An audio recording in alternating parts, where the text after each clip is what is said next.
Welcome back to DIVEBOMB IndyCar Podcast. Me and Archie are back, and we're joined by the unofficial third host of the podcast, who is Louis Foster, who joins us once again after five on-track weekends in a row. So it's been a busy stretch, and obviously we come out of Detroit. Obviously quite a hefty accident for you. So I guess how you're doing? You're feeling okay? Everything all good? Yep, I'm alive and well. Good stuff. I mean, you said in that Instagram post it was scariest accident of your career. So you just take us through kind of what you felt as it happened. And obviously you had about 3 impacts really in the end as well. Yeah. What's funny about it, not funny, but funny about what the brain does is it kind of protects you from moments like that, whether it be a crash or whether it be like something that happens in your life.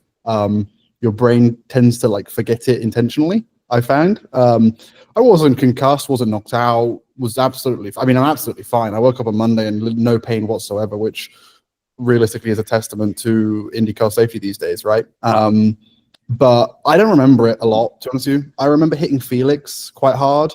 And then I remember after that going towards the tire barrier and then like just closing my eyes and just being like, all right, well, I don't want to watch this happen. So I was like, if I can't see it, it's not happening. But I don't remember the first hit, but I do remember when I hit the brakes, the front right popping up, and I was just my initial thought was, this is gonna suck.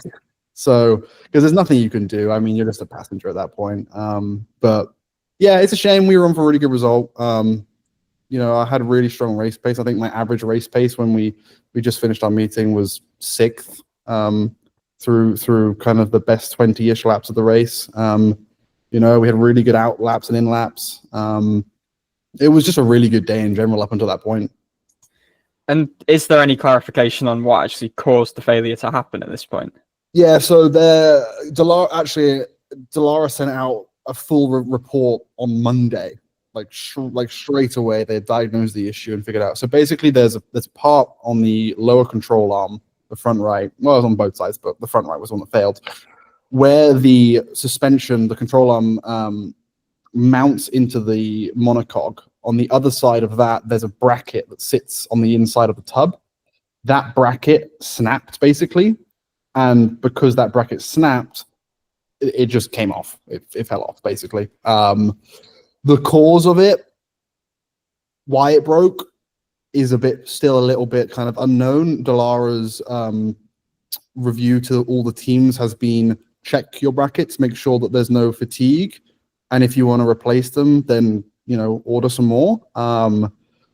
It's definitely something to do with the fact that it's Detroit, 100%. That would not have happened anywhere else. I could wholeheartedly say that. It's a very bumpy circuit. It's basically a stress test for IndyCars, that track, right? Especially during that lap, 100 lap, that race, it's 100 laps. So that's part of it, 100%. I don't know when that part was last changed on my car. But, I spoke to the boys at Rahal and, they said there was no reason that they thought there'd be an issue. And, obviously I'm fully behind them and I don't think there's anything differently they could have done. So it's just a combination of things really. And unfortunate, but at least now we know and at least no one was hurt. I know you posted it on your story a little bit earlier about the state of the chassis. So is it one the team attempting to repair, or is that one just deemed unfixable? I don't know. Well, let's wait and see. I think that's probably a done chassis, to be honest with you. It would be okay, but when I hit Felix, obviously I hit straight into the gearbox and it just took a chunk out of it. And, it wasn't far from going through the chassis, if I'm honest with you. When I looked at it, the width of how far deep it went in, it was close to going through the chassis, honestly. Which then, would have been a serious injury. I don't know. Let's wait and see, but I don't think it's repairable. Have you got a G reading yet for the crash? I asked this to the media, to the medical girl, and she said to me something like about 30, and she said to me that it's hard to tell because there was multiple impacts. And she asked me, does 30 sound about right to you? And I was like, I don't know. I don't crash very often, so I don't know what it's supposed to feel like. but apparently about 30. Again, it wasn't huge because the first impact wasn't head on. It was kind of square across the wall a little bit. Second impact was into a car that was going in the same direction, so that softened it as well. And then the third impact was into a massive tire barrier when I've already killed a lot of speed. So I don't think there was one peak G. It was all just a few hits. So yeah, it wasn't fun, but I was able to get out under my own power and woke up on Monday morning expecting to feel sore and nothing at all. So that's Detroit. We've covered that. We know people want to hear about that. The 500 obviously has been the big thing since we last spoke to you. So before we get to like the actual on-track stuff, just talk about the event as a whole. Obviously, rookies seem to usually be really kind of caught up with the amount of commitments and stuff. So how did you find just the busy kind of nature of it all?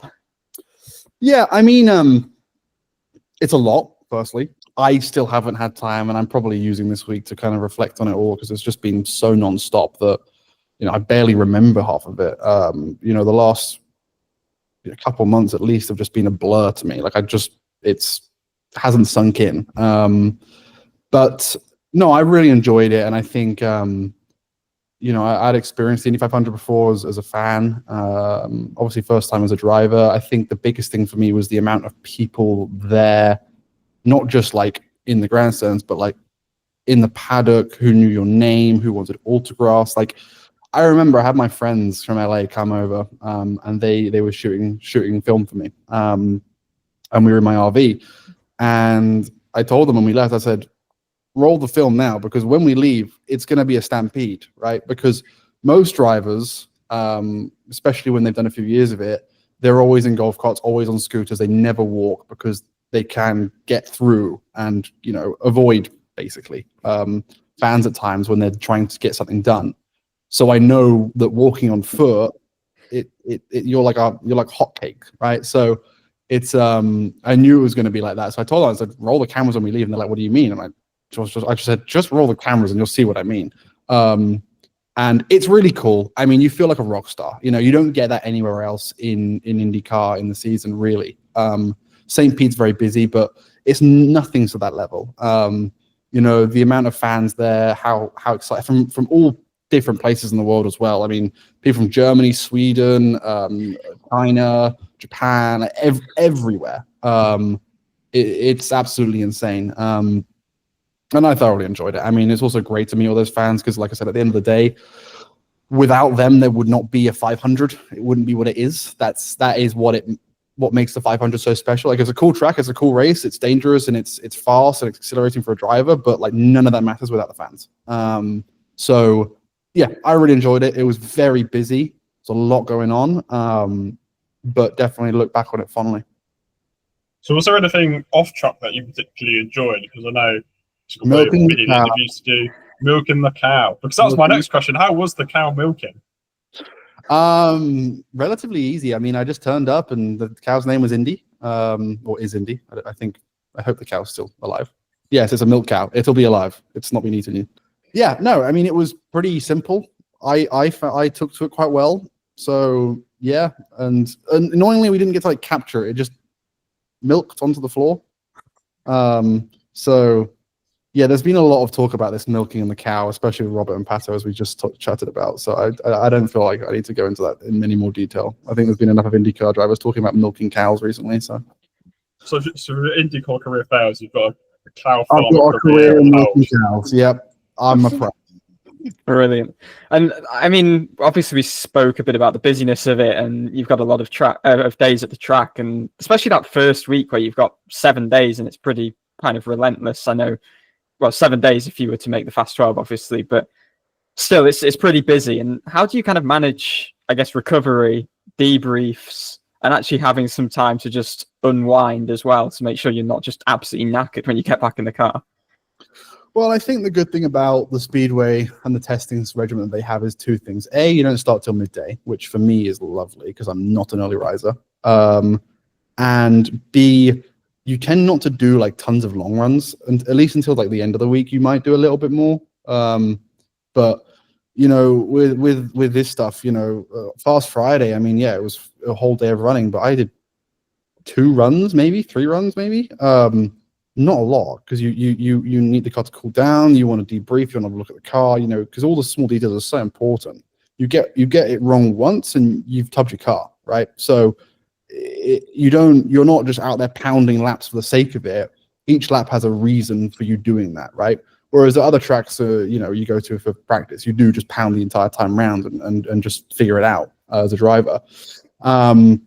All the drivers stay in a motorhome, every single one. I don't think there's a single driver that goes home to like their apartment or whatever, or hotel or whatever. So every driver's there, so it's very easy to kind of separate. Your when you're in the trailer or in the garage, you're working. When you're back in the RV, you're not. And during the whole month, that's nice to have as well. In between practices and in between, a carb day and before the race and stuff like that, to be able to go back there and decompress. That's a big thing. But I didn't find it too bad, to be honest with you. I mean, you kind of get into a mindset of like, right, well, I'm here for 2 weeks. Like, I know what's going to happen. Like, I can't complain about not being able to go home and relax for a few days because I know I can't, right? So you kind of get into the rhythm of it, and it flows pretty naturally. And I thought I would struggle a little bit with being there for 2 weeks, but we were so busy and there was so much stuff to think about and do that you just do it, you get on with it, and you don't complain. I mean, we last spoke to you after the test, I think, and that was pretty strong. But obviously, like, what is the process like going through that practice week of, you're obviously kind of learning the ropes as a rookie, but you've also got to kind of get the car in a good window as well. So how do you kind of balance that as you're going through that week of practice? Yeah, we had a quite difficult one because our open test was good. We had a strong car, we were fast, we were happy, and then we turned up to the testing in May, and all that's gone.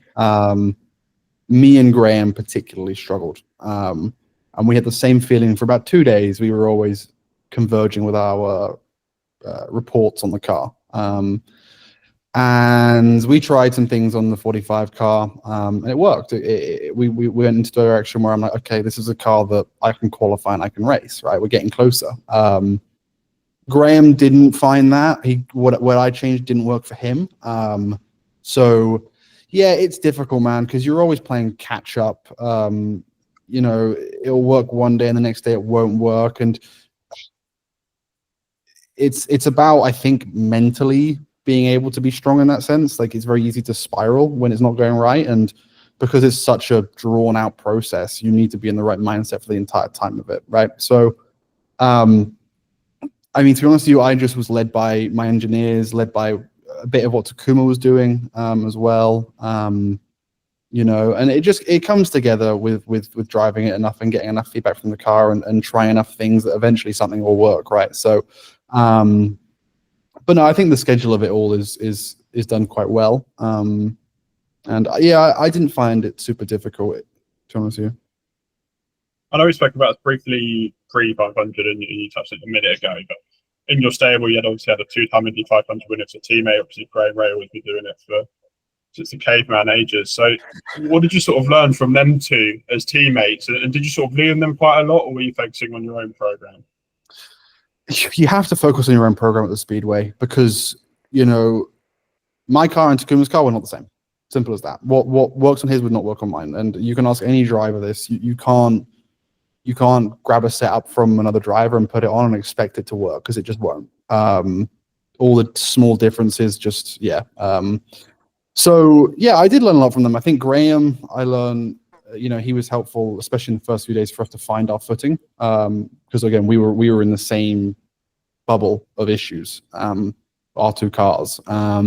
And we had the same feeling. I mean, me and Graham tend to have quite similar comments on the car. It's a common theme throughout the season. We have a very similar feel for the car and comments. And then Takuma learned that guy's a menace.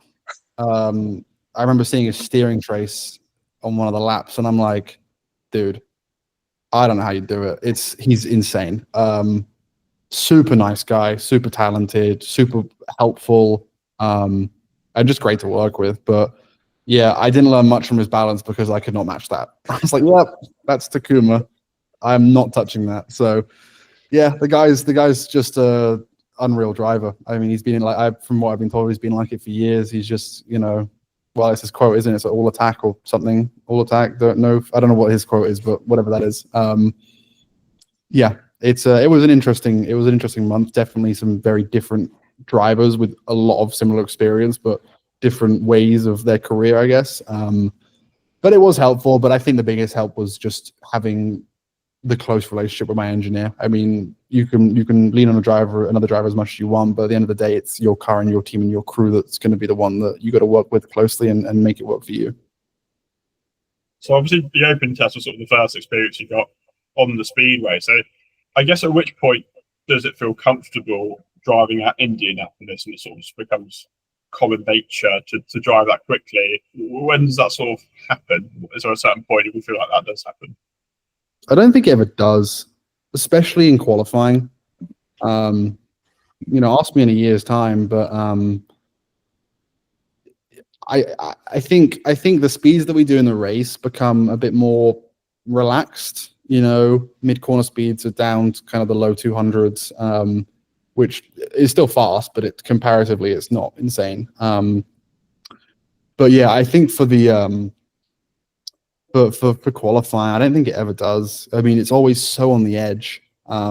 It's so on the limit that it just feels fast because of how close you are to losing it all the time, or making a mistake or whatever. So yeah, I mean, I got a bit more used to it, but yeah, even still in qualifying, man, I'd done a whole day of obviously Fast Friday the day before, and you rock up the qualifying, you haven't done a single lap all day, and it's like, all right, well, strap in 4 laps, can't lift because you don't want to be fighting for the last row. I guess it's a good time to get into qualifying then. I think you had kind of a middle to late-ish draw. What is the pressure? What are the feelings, the nerves kind of going into it? Because as you say, if you're in the wall, you're probably not at least going to be back on Sunday for last chance qualifying. Yeah, I mean, I didn't think of it in that regard. I mean, I don't think anyone goes into it thinking, oh, if I crash, I'll be in the last chance, because that's just not the way I think a driver should be thinking. And if a driver is thinking like that, then you're already kind of screwed, if I'm honest with you. But yeah, I mean, we rocked up, you're rolling the cars one by one down, you're watching everyone do their laps. I mean, I think there was a crash. I think Kiffin, no, that was on Friday. I think someone crashed in quali. I forgot who it was though. Colton. Yeah, Colton crashed, right? And he was earlier, so he crashed. So you're seeing these, it happen. You're just keeping an eye on wind direction, seeing if that's changing every 10 minutes, have a look at the flag and see if it's moved. And then, yeah, you roll up slowly, and then eventually you get in the car, and then there's 4 or 5 cars in front of you, and one by one they go, and then you're always sitting behind another car, and then all of a sudden that car in front of you goes, and you're just looking at turn 1. And then you're watching them go around each lap, and each lap that they've gone by, that's another 30 seconds closer to you going, right? So, and then when you get the call to go, you are nervous for sure. You don't know what the car's going to give you. You don't know what to expect. But the issue is you have a little bit of time to be able to get a feel for the car, especially on the warm-up lap. You've got outlap is slow, right? So and you're in your slow map in the car as well. So you're not going particularly fast. It doesn't really accelerate past 210, really. About 205, 210. It doesn't go further than that, which again is fast, but compared to what we're supposed to be, we do in qualifying, you're driving around slowly. So you don't really get a feel for the car until your prep lap turn 3 and 4, because you flick on your boost on exit of 2. So that's when you start. That's the first time you approach a corner at speed, at proper speeds. And you have those 2 corners to go, I need to do this, I need to do this. And then you're onto the main straight to the green flag. And at that point, it's you're taking turn 1 flat, because if you're not flat on lap 1, no chance you're going to be flat for the rest of the run. So I was quite lucky in the sense that my balance was very good in qualifying. I was completely pinned for 4 laps, no moments at all, really. Just clean laps, more or less. Had one small understeer in turn 1 that got quite close to the wall, but it wasn't too bad. So yeah, and then each lap that gets counted by, all you're doing is thinking about the balance of the car and seeing if you need to go anywhere with your tools. if you feel a slight movement in the rear, you might go forward with the bar one step, or you might go each lap one step stiffer on the front, or weight jacker wise, or anything. You're just trying to really listen to what the car is telling you. And then the last lap is the scary one for sure, because the tires are getting slow, and then this year especially, you're at a stage where the car's on its limit, and you're told to push a hybrid button, and it's like, oh, like I know I need to, but I really don't want to, because that extra power might be the difference between the car making it around the corner and not, right? So, you're having to click the button in, and you turn into turn one again, all the hybrid lights are on, and it's like it's not a ton of boost with the trickle deploy that a lot of the teams used, but it's definitely an amount, and so that's scary as well. But yeah, when you cross the line, you've done 4 laps, it feels great.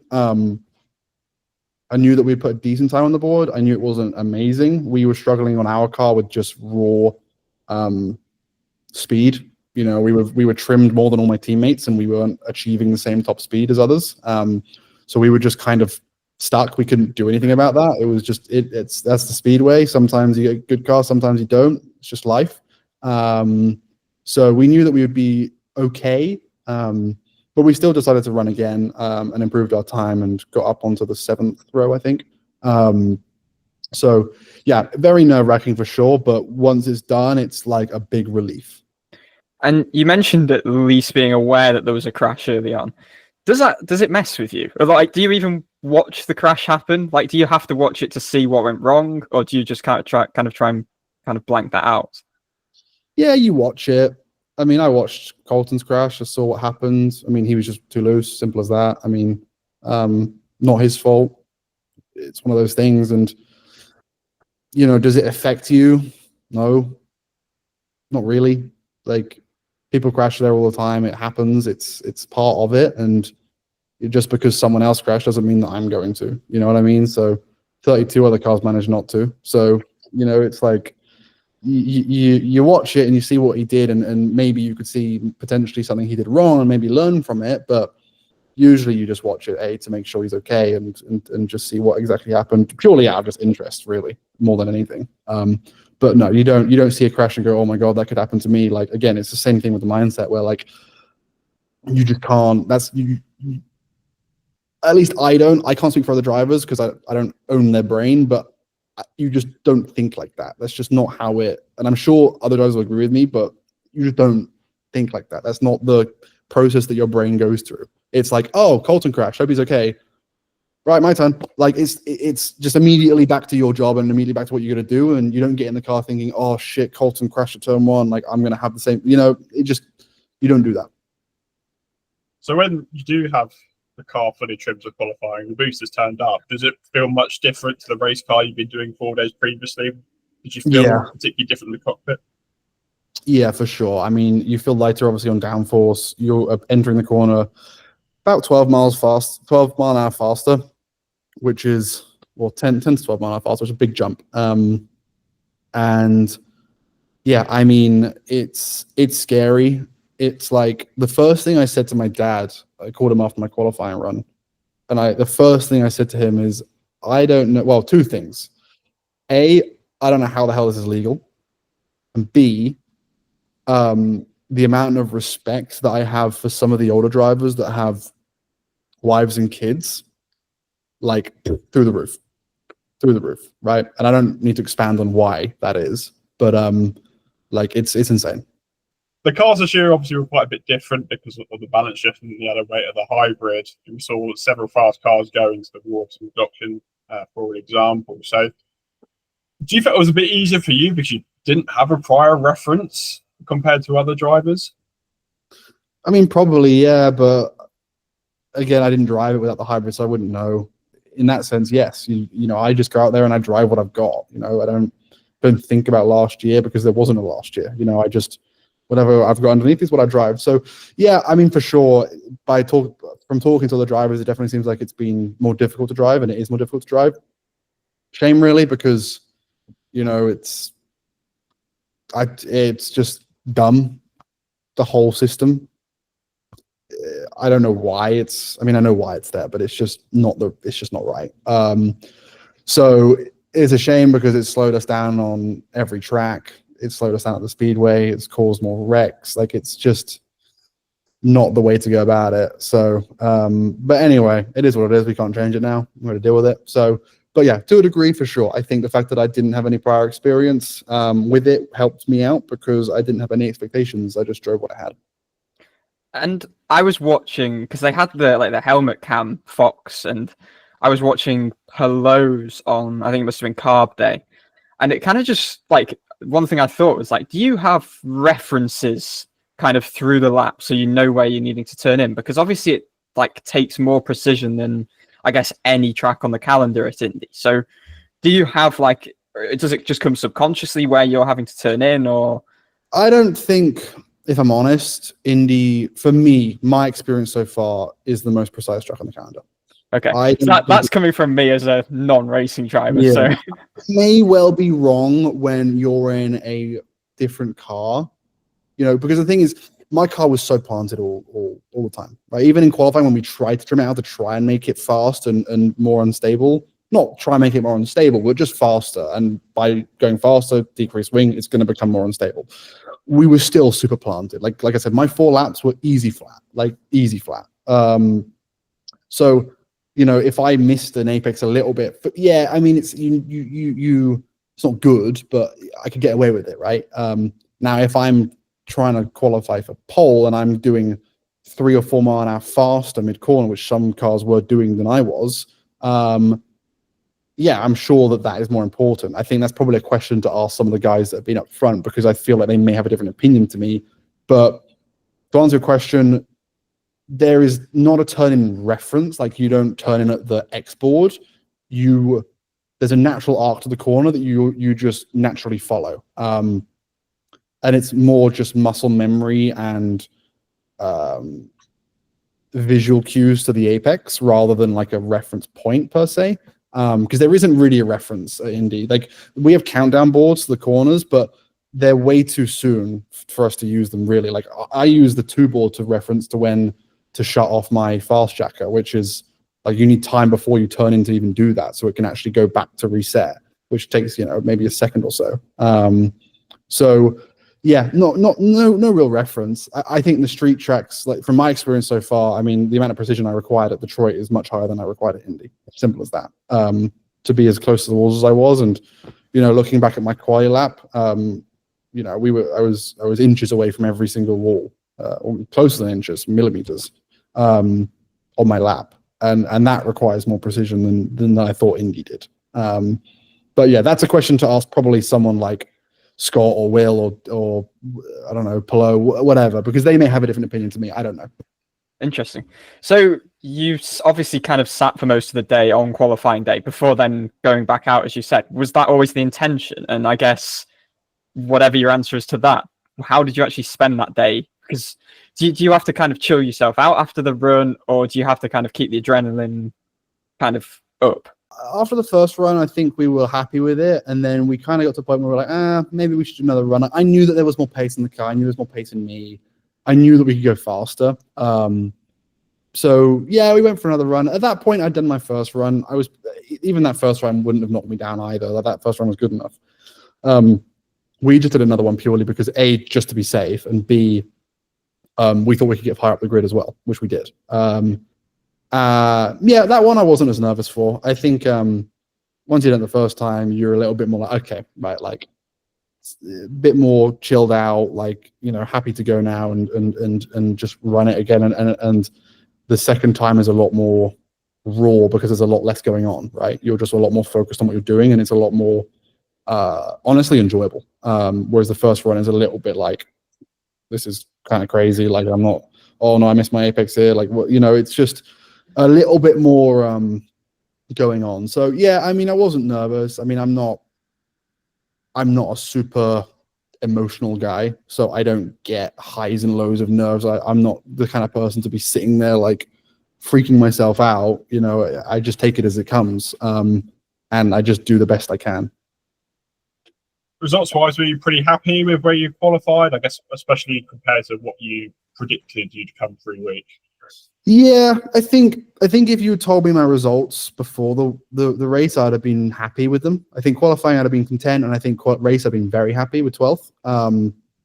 But after the weekend and how it all played out, and where I knew we could have finished, not really. I think qualifying was fine. Again, I had my hands tied behind me with a car that just wasn't fundamentally as fast as teammates' cars. Simple as that. And we're working on it for next year at RLL, and we're trying to push it to be able to have all 4 cars the same and give all 4 cars the same chance of that.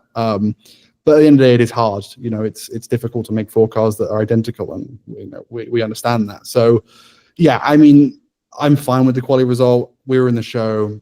It is what it is.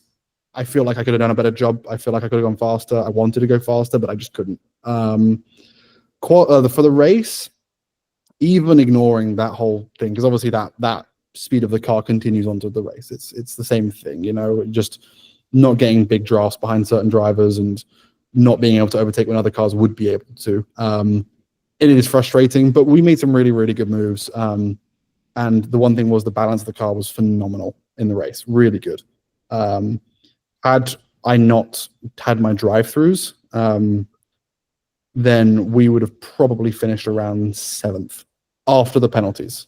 So probably like 10th on track, but 7th after the penalties-ish, or whatever it would have been.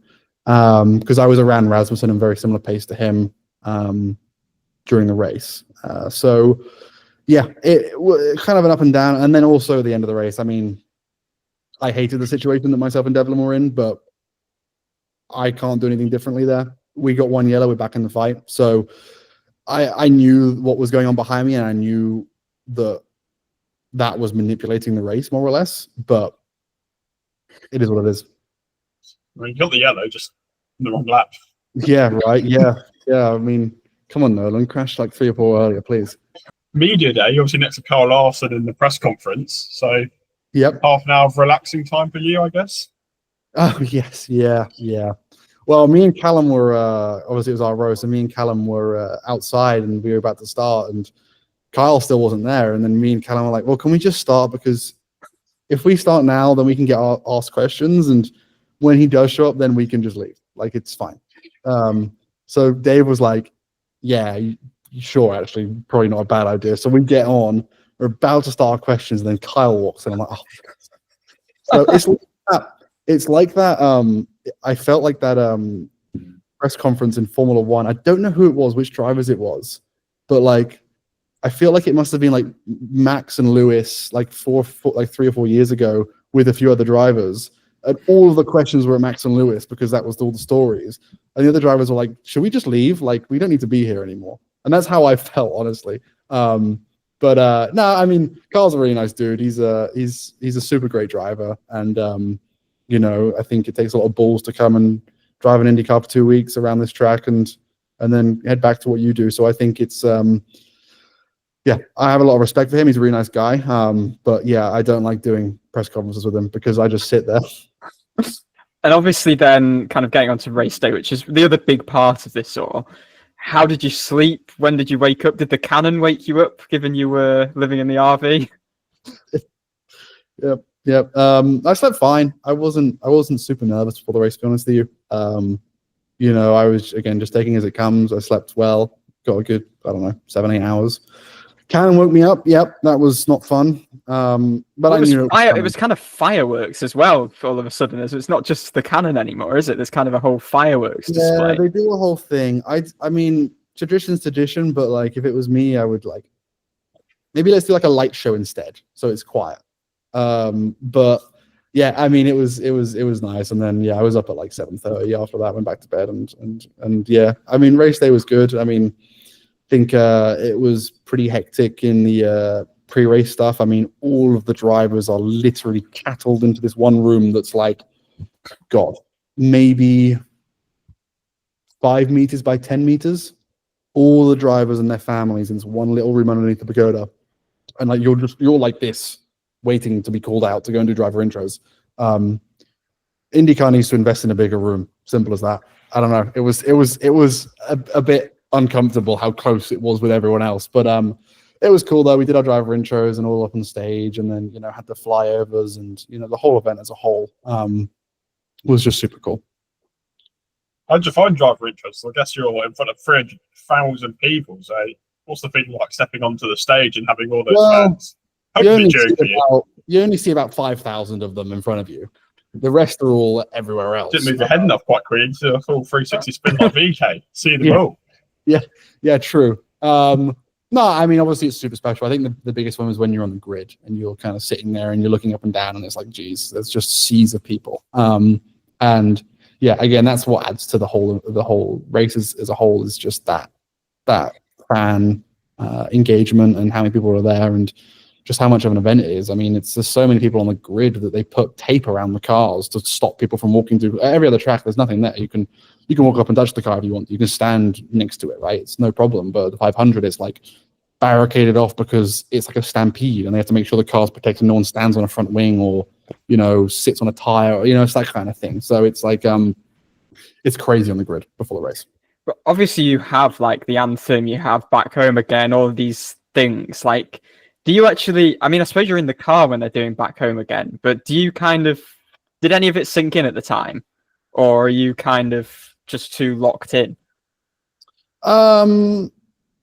I mean, yeah, it sinks. It definitely sinks in whilst you're doing it, and you're listening to the anthem, and you see the flyover, and it's like hear the cheers from the crowd. It's definitely like, yeah, that's pretty cool. But at the same time, all I'm thinking about is lap 1, turn 1, and what's going to happen and what's the plan, and just kind of thinking through the race, thinking through the strategy, thinking through just different things. I think that track is so easy.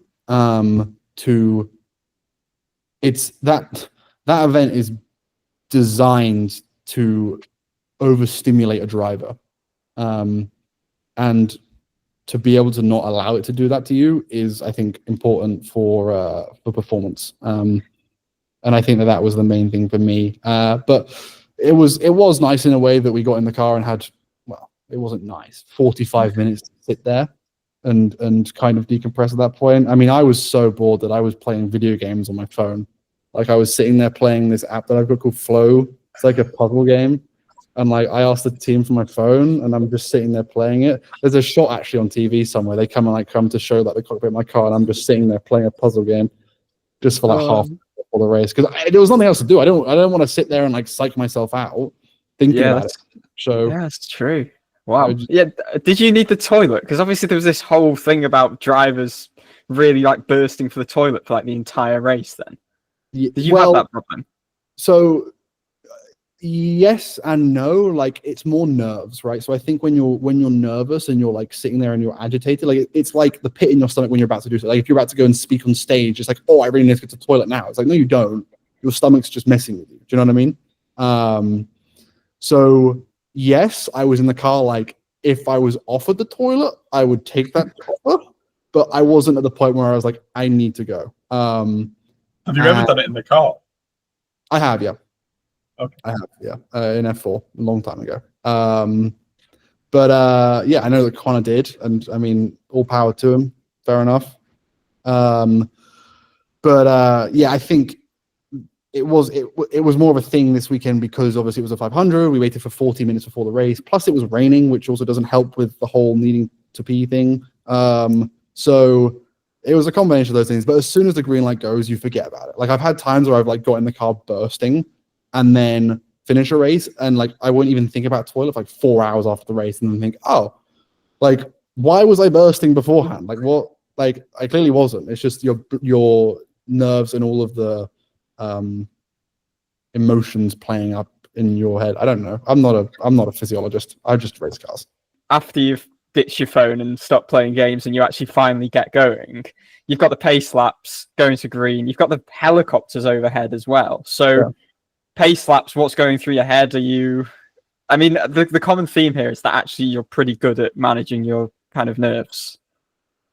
Yeah, I mean, one thing I will say, which you just reminded me actually, is when I was in the car on my phone before the race, I was sitting there, I was like, oh, well, I might as well text my mum, because she's there at the race, saying like, there's a rain delay, like just so you know, that's why we're waiting, right? So I texted her saying like, rain delay, by the way, like, or like rain on track, so that's why we're, you know, whatever. Anyway, didn't get delivered because there was so many people on their phones, so we just no, I was like, whatever, fine. Lap 40, when the yellow comes out for rain, it goes through. My mum looks down at her phone, gets a bing, and it's a text from Louis as the yellow's just come out for rain, saying rain delay, and she's like, is he texting me from the car? So she told me that after the race, and I burst out laughing because she genuinely thought for the rest of the race I had my phone in the car with me, which was That's amazing. But anyway, we go back to the pace laps. Yeah, I mean, they were cool. You get to wave to the fans. It was a very stressful pace laps because Scott crashed, so it was like there's not a lot of grip here. And I felt that as well. I was never close to crashing, but like we were working it hard. Like I had to work the engine hard because it was really cold, especially from sitting there for that long. Like I was driving around in like second gear down the straights at like 11,000 RPM just to heat it up. Because like the biggest issue for that day was keeping the engine warm enough because it kept getting too cold. You know, you want to fuel save, you want to be in high gears and, you know, clutch and coast and not use any fuel, but we had to heat up the engine. So it was a very difficult thing to manage. Tire temps, brake temps, all of those things, we were having to manage a lot, especially just, again, because of the conditions, it was a little bit, I don't want to say slick, but it wasn't optimal grip because of the rain. Like it wasn't wet and it wasn't slick because they wouldn't let us drive if it was, but it wasn't perfect conditions. So there was that, and it was cold, so it was very difficult. But the pace laps in general were really cool. I mean, running 3x3 and having the Black Hawks was just, yeah, that was awesome. Was there anything in the race that stood out for you in particular? Maybe how you approached it, sort of balance, risk, and reward, or just your normal chilled self, nothing too much to... Yeah, not a lot. I mean, I knew that just keeping out of the wall would be a good idea. I think, you know, I drove the car I had. We had issues with the brakes on all of our cars, but, you know, that's why I got my drive-through. But multiple drive-throughs was just the brakes were not where I was expecting them to be. You know, we had the same system in for basically the entire month and then changed it before the race. So it made it very difficult for me to be able to know where to brake because I had no prior reference. So the first one was, I mean, I entered the pit lane at like 100 mile an hour when I was supposed to be doing 60. So like, I just completely overshot it. But I mean, I broke really early. We just had issues with brakes, which we will fix for next year. So that was unfortunate. But no, I think generally like race pace is good. Did a good job managing fuel, managing tires, managing just the race in general. I felt pretty relaxed in it. Nothing really surprised me too much. I think the only thing that my best decision in the race was when that crash with Larson happened. I was right at the back with Colton. And I was going into that restart thinking like, yeah, I'm going to send a bunch of moves around the outside. And then I'm like getting ready to like overtake Colton. And then I see the cars in front of me go 5 wide into 1. And I'm like, okay, nope. Me and Colton both fully lift out of it. And yeah, lo and behold, 2 corners later, there's 3 cars in the wall. And I'm having to like swerve to avoid them basically. I spoke to Colton after the race and he was like, thank you for not sending it in as well. Like he said, I was praying that you weren't going to fire it in. So it's stuff like that I think is what you need to do at Indy. You need to survive, and making sure that you get home safe and the car gets home safe is paramount to finishing that race in a good result. So yeah, I thought it went well, but there was nothing major that like it was wildly different. At the end of the day, it's an IndyCar race. It's longer. There's more fans watching, but when you're in the car, you're racing an oval against the same guys that you've raced all year, plus a few extra ones. Now, the big question: why don't you move out the way of Pillow and Eric? But I guess for the people who criticise, then do you sort of just take it as a laugh? Do you? I saw you respond to the people on Instagram. At the end of the day, I got a lot of DMs of people chatting shit. Simple as that. They were just, I mean, look, I get it from their perspective, and you know, fair enough. I don't blame them for being pissed off because, yeah, I mean, it did hinder the end result of the race and made it less enjoyable for sure. But, you know, it's times like that where A, they have no understanding of how the rules work, right? So myself and Devlin, you know, if Pelot's so fast and so good, overtake us. You know what I mean? But he couldn't because we were quick. And that's not a dig at Pelot. That's just that's how it is, right? It's very hard when you're third car in line to overtake the second car because I have such a big draft. So Pelot was never going to pass me unless I was ridiculously slow. And that's just how it is. You know, I wish we weren't in that situation. I wish we were at the back of that pack and fighting. But yeah, it's the fans that don't understand the rules that are the ones that are predominantly upset. You know, we weren't a lap down. If the yellow came out, we're immediately back in the fight. And like I was going to say, it's kind of times like that where I kind of wish, in a way, IndyCar would take a more of a NASCAR stance of like, oh, this is like, we can see that there's 20 laps to go. There's 2 cars in front of the lead pack. They're not slow. They're not a lap down. This is going to be the theme for the rest of the race. Like, it's quite obvious that's going to happen, right? That's the time where I'm like, I kind of wish IndyCar would just throw a random yellow because there's debris. Do you know what I mean? Like what NASCAR does. And they never will because that's not how IndyCar operates. And you know, that's fair enough. But yeah, I mean, me and Dev aren't going to get out of the way because we're racing. We've got our own race to do, right? I don't care who wins the 500. I don't care. I care about my race. So, well, if you win it, hopefully. Well, yeah, if I win it, I care. But the people behind me, they're people behind me. It doesn't impact me. So yeah, I don't know. It's one of those situations where it's like, it is what it is. People can be upset if they want to, and they're probably rightly so upset because it did rob them of a good finish. But it's no one's fault, really. It just is what it is. It's called racing. Suck it up. Get off the fucking keyboard. 12th place in the end, yes, with the penalties.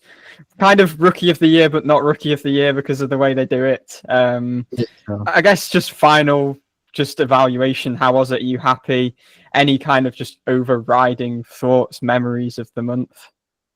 Yeah, I mean, I'm generally happy with it. I had a great time. I had family, friends there. I got to experience it with them. I think that's the most important thing about this whole experience. I don't know how long I'm going to be in IndyCar for. I don't know whether it's going to be a long career or a short career. That's up to the next few years to decide, really. So being able to share it with people close to me is important. With my dad especially, who's been with me every step of the way in my career. I had my helmet, which had a bunch of names of people who've helped me in my career. So, it was something I'll definitely look back on very fondly. And yeah, I mean, I think as for results, I do wish they were a bit better. We targeted the 500 Rookie of the Year. We were top rookie in the race. Realistically, after Robert got pole, I was never going to win it. I knew that. It was like, well. I mean, they did an amazing job. Prema did a really good job. They gave him a great car for qualifying, and then he did the job by performing with the car they gave him. So, all credit to him. I know that obviously fans have their perspective of who should have won it, but at the end of the day, Robert did a great job, and he deserves it just as much as some people think that I might. So, yeah, I think generally positive, good progress, good place to learn from for next year. And I think that, as each round goes on, we just get stronger and stronger and really are coming into our own. I'm hoping that results are going to start showing that soon. They should have at Detroit. Like I said, we were on for a top 10 easily. Probably around 7th or 8th we would have finished. But, there's always just been these few little hiccups that have just killed our momentum throughout the season so far. So I'm hoping that the next kind of 2-3 months can really flatten out and I can get back to my old ways of being able to just rock up each weekend, perform and do the job.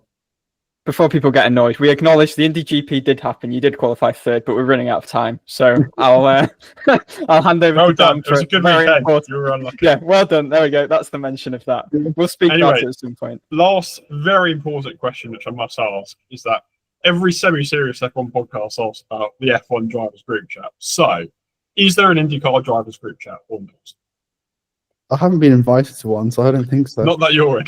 Not that I'm in, yeah. I mean, there might be. There's probably a few cliques of a few drivers that have their own group chat. You know, like I'm in a group chat with both the Christians, for example. But there isn't like a whole driver group chat because, I mean, that would get dangerous pretty quickly. So no, not that I'm aware of. You could be the one to start it. I could be, but I honestly don't have many people's numbers. I don't ask for numbers. Like these days, if I really want to message someone or talk to them, I either go and see them or DM them on Instagram. It's not, but I also, I never get the, if someone does something to me on track, I never get the inkling. That is a word, right? That's the word. Yeah, yes, yeah. Yes. It didn't sound right to me for whatever reason. The inkling to you know, talk to them about it, because I just feel like some people take confrontation the wrong way, and I can't be asked to start something that doesn't need to be started. So, you know, it's like, oh, you blocked me on track. Like, I'm not going to make a big deal of it. I'll just block you back next time. Simple as that. Anyway, Louis, that's all we've got time for. Thanks again for catching up with us again as the unofficial third host of the podcast. Obviously, a nice 500 and a bit unlucky in Detroit, but hopefully that goes a bit more the way towards the end of the season. I'm sure we'll catch up with you at the end of the season sort of time. So good to see you again, and yeah, best of luck for the rest of the year. Cool. Cheers, boys. Thank you.